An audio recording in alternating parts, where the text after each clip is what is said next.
I have no sympathy for Israel's policies at all. I find them abhorrent, I have to say. As an American Jew, I find them disgusting because they have prevented peace with the Palestinian people. And the answer for peace is a state of Palestine and a state of Israel. The attack on October 7th came after more than 50 years of brutal occupation by Israel and complete rejection of a state of Palestine. Giving the Palestinians a state 1 mile from Jerusalem after October 7th is like giving Al-Qaeda a state 1 mile from New York City after September 11th. This is sheer madness. It's insane, and we won't do it. This week, the leaders of France, Britain, Australia, Canada, and other countries unconditionally recognized a Palestinian state. They did so after the horrors committed by Hamas on October 7th. Well, I have a message for these leaders. When the most savage terrorists on earth are effusively praising your decision, you didn't do something right. You did something wrong, horribly wrong. Your disgraceful decision will encourage terrorism against Jews and against innocent people everywhere. It will be a mark of shame on all of you. Reason for Israel facing the attacks that it does is that from 1967 onward, and one can even discuss the 1967 war, but let me put that aside for the moment, Israel has taken the view that it will keep all the land that it conquered in 1967. That's the basic policy of Israel since 1967. One political party which has dominated Israel since 1978 is the Likud party, which is Netanyahu's party. It is the core of Likud, the very core of the movement that there will never be a Palestinian state. Now, given that there are 16 million people in the territory of of so-called mandatory Palestine before Israel was created in 1948. Half of those are Palestinian Arabs and half of those are Jews. That's the situation. Right now, the 8 million Jews rule over the 8 million Palestinians. Netanyahu's entire strategy, spelled out since 1996, has been that we will hold on to all of Palestine, and if anyone tries to stop us from doing so, our big buddy behind us will clobber them. That's Israel's policy. So Israel's policy, and it's very explicit, I could go through a very detailed account of it. Israel's policy is, we know that this will be unpopular, and we will have to overthrow any government that supports the Palestinian cause. And in 2001, the so-called neocons, who are also the so-called Zionist part of the U.S. government, produced a document which is also well known, and I've talked to two people who know it very well, General Wesley Clark and another Air Force commander, Dennis Fritz, that called for 7 wars in the Middle East in 5 years after 2001.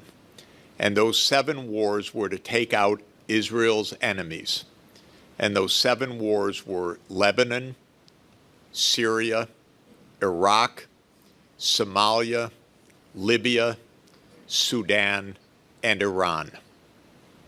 And there have been 6 of those wars fought on Israel's behalf. And they have led to an ongoing bloodbath in the Middle East. In Africa, Libya is in civil war. Sudan now has 2 civil wars because the U.S. divided the country and then each one has a civil war. Somalia doesn't exist as a state. Lebanon is under attack of Israel today. Syria today literally is under attack of Israel after being taken over by al-Qaeda, backed by the United States, by the way. The United States is pushing for, Israel is pushing for war with Iran. I have no sympathy for Israel's policies at all. I find them abhorrent, I have to say. As an American Jew, I find them disgusting because they have prevented peace with the Palestinian people. And the answer for peace is a state of Palestine and a state of Israel. And when one asks, is that possible? I speak regularly with the foreign ministers across the Middle East. I'm talking about Egyptian foreign minister, Jordanian foreign minister, Turkish foreign minister, Saudi foreign minister. I know all of them personally, and I talk to them at length.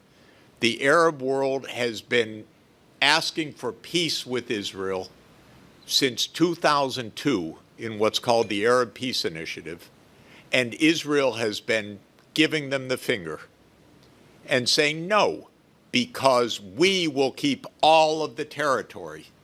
Now, this is suicidal, in my point of view, for Israel, and it is illegal and utterly cruel. So an attack comes on October 7th. Did that come out of the blue? No. The attack on October 7th came after more than 50 years of brutal occupation by Israel and complete rejection of a state of Palestine. So I have no sympathy for Netanyahu. I regard him as one of the most violent, deranged political leaders in modern history, actually. I want them to stop because I know I speak to the Iranians. I speak to across the Organization of Islamic Cooperation, 57 countries. I probably know half of the foreign ministers of the OIC. Everybody wants peace except Israel. Israel wants control. Does Netanyahu offer a single alternative other than we defeat Hamas? Has he uttered one sentence about a political outcome? No, not a, you know why? Because his whole career, his whole life is based on preventing a state of Palestine. What's the answer? You know what their answer is? Kick them out. That's their answer. That is literally the policy. That's what Trump was talking about a few weeks ago. And then people told him, no, Mr. President, don't say that. And the Egyptians and the Jordanians said, we're not taking them. We're not going to have ethnic cleansing in our neighborhood again. So all of this is to say, I've been going to Israel since 53 years. 53 years ago were the first illegal Israeli settlements in the West Bank. It was explained to me when I was a high school senior, we're putting facts on the ground, Jeffrey. Okay, we're 53 years later, and the Middle East is in a bloodbath still. So that's why I have no sympathy at all. We're seeing in other parts of the world tremendous instability and lack of strategy. In the Middle East, basically, unfortunately, and to my chagrin, it is probably a doubling down of the U.S. Backing of Israeli mayhem, which I regard as a genocide, and I regard as absolutely destructive of peace in the region. But I don't see Trump changing that. It's still early days. He once did tweet something of me calling Netanyahu an SOB, and Trump posted that, and then there were headlines in Israel for about 3 days. What did he mean by that?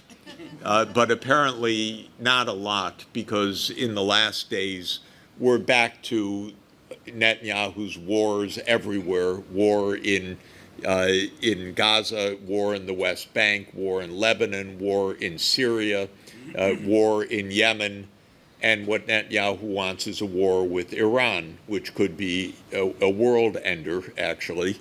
I don't think we'll go to war with Iran, but the Israeli mayhem is not being stopped by Trump. It's actually rhetorically being encouraged by Trump. So that's a big disappointment for me.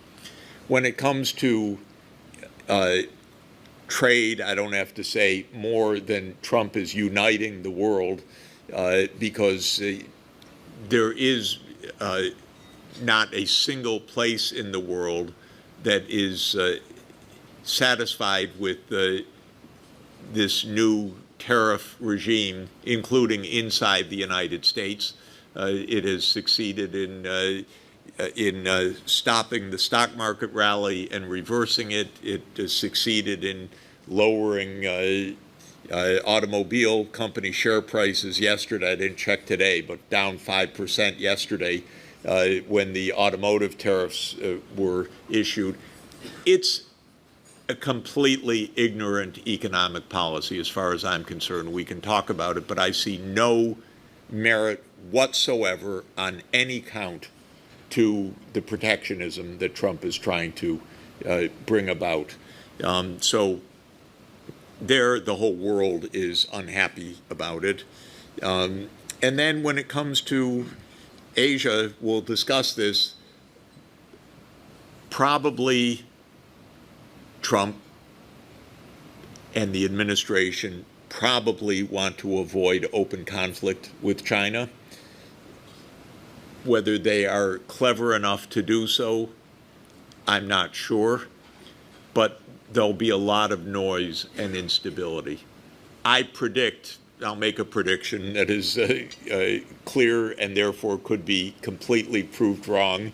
So I don't believe there will be any grand bargain or any great agreement between the United States and China on anything for years to come, because I think the U.S. administration is too unstable for anything like that, because any serious agreements require consideration and strategy. I, for one, don't believe that we have any of that in Washington now. I think we have improvisation, no role of Congress, basically a one-man show, executive orders, mostly illegal, court challenges that are proliferating by the day. So I think it's a mess, not a strategy. Well, I hope that explains why I'm not welcome in Washington.